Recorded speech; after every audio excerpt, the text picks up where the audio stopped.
دینی باتیں سننے کے لیے مولانا امجد رحمانی آفیشیل چینل کو سبسکرائب کرو۔ بسم اللہ الرحمن الرحیم۔ حضرت عمر رضی اللہ تعالیٰ عنہ نے اپنے صاحبزادے حضرت عبداللہ بن عمر رضی اللہ تعالیٰ عنہ کو خط میں لکھا، اما بعد، میں تمہیں اللہ سے ڈرنے کی وصیت کرتا ہوں، کیونکہ جو اللہ تبارک و تعالیٰ سے ڈرتا ہے اللہ تعالیٰ اسے ہر شر اور فتنے سے بچاتے ہیں، اور جو اللہ تبارک و تعالیٰ پر توکل کرتا ہے اللہ تعالیٰ اس کے تمام کاموں کی کفایت کرتے ہیں، اور جو اللہ کو قرض دیتا ہے یعنی دوسروں پر اپنا مال اللہ کے لیے خرچ کرتا ہے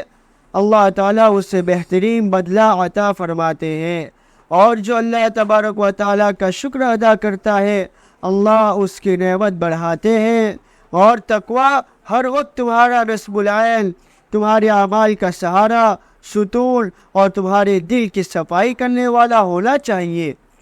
جس کی کوئی نیت نہیں ہوگی اس کا کوئی عمل معتبر نہیں ہوگا، جس نے ثواب لینے کی نیت سے عمل نہ کیا اسے کوئی اجر نہیں ملا، جس میں نرمی نہیں ہوگی اسے اپنے مال سے بھی فائدہ نہیں ہوگا۔ جب تک پہلا کپڑا پرانا نہ ہو جائے نیا نہیں پہننا چاہیے۔ نصیحت المسلمین صفحہ نمبر 42۔